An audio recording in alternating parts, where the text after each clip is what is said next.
অবশেষে আজ থেকে কানাডা ও মেক্সিকোর ওপর 25% শুল্ক আরোপ করেছে যুক্তরাষ্ট্র। এই সিদ্ধান্ত বাতিলের কোনো সুযোগ নেই বলে জানিয়ে দিয়েছে মার্কিন প্রেসিডেন্ট ডোনাল্ড ট্রাম্প। আর সেই সাথে চীনা আমদানির ওপর শুল্ক দ্বিগুণ করে 20% করার ব্যাপারটিও নিশ্চিত করেছেন তিনি। এদিকে তিনটি দেশই ঘোষণা দিয়েছে শুল্কের প্রতিক্রিয়ায় যুক্তরাষ্ট্রের বিরুদ্ধে প্রতিশোধমূলক পদক্ষেপ নেবে তারা।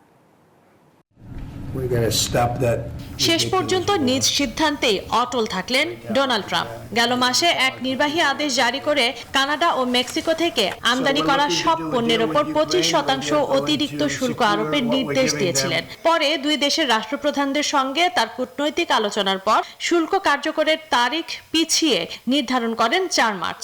আর সোমবার মার্কিন প্রেসিডেন্ট জানিয়ে দিলেন এই নির্দেশ পেছানোর কোনো সুযোগ নেই।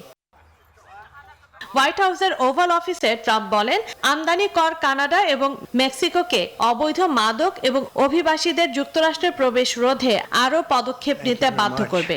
তিনি আরও নিশ্চিত করেন, যুক্তরাষ্ট্রে ফেন্টানিলের প্রবাহ বন্ধে চীন যথেষ্ট পদক্ষেপ না নেয়ায় চীনা আমদানির ওপর শুল্ক দ্বিগুণ করে 20% করছেন।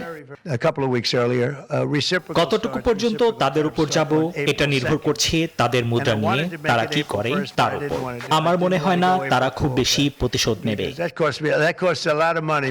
এদিকে যুক্তরাষ্ট্রের এ পদক্ষেপের জবাবে $150 বিলিয়ন মূল্যের মার্কিন আমদানির ওপর 25% শুল্ক আরোপের ঘোষণা দিয়েছে কানাডা। চীন দিয়েছে মুরগি, গম, ভুট্টা ও তুলা সহ কিছু মার্কিন কৃষি আমদানির ওপর 15% শুল্ক আরোপের ঘোষণা। এছাড়াও মার্কিন জৈব প্রযুক্তি, বিমান চলাচল এবং সামুদ্রিক প্রকৌশল সংস্থাগুলির ওপর নিষেধাজ্ঞা আরোপ করেছে বেইজিং। একাধিক প্রতিশোধমূলক পদক্ষেপের পরিকল্পনা করেছে মেক্সিকো। Desk report, news 24।